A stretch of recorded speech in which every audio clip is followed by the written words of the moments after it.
उत्तर प्रदेश में बहुत सारे कल्चरल फेस्टिवल्स होते थे, लेकिन उनको बड़े पैमाने पर नहीं हो पाते थे।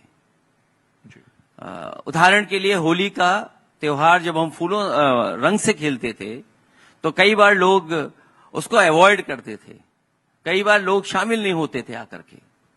और क्योंकि हमारे गांव में हम लोग होली मनाते थे सब लोग बैठ करके, और कई बार होली में नेताजी से मिलने वाले लोग अपने कपड़े बदल करके आते थे, रंग न पड़ जाए, या रंग की वजह से खेलने नहीं आते थे, मिलने नहीं आते थे। तो मुझे याद है हम लोगों ने उस जमाने में, आज से कई वर्षों पहले, 25-30 साल हो गए होंगे सर, हाँ, फूल की होली खेलना शुरू किया। और क्योंकि मैं कन्नौज से आता था, कन्नौज में फूल की कमी नहीं है, तो कन्नौज से और हमारे तमाम किसान भाइयों से फूल लिया करते थे हम लोग, और फूल की होली हम लोगों ने शुरू की थी। और ऐसा त्योहार मनने लगा कि सब लोग आने लगे, कपड़े भी खराब नहीं होते हैं, और एक उत्सव की तरह हम लोग उसको मनाने लगे।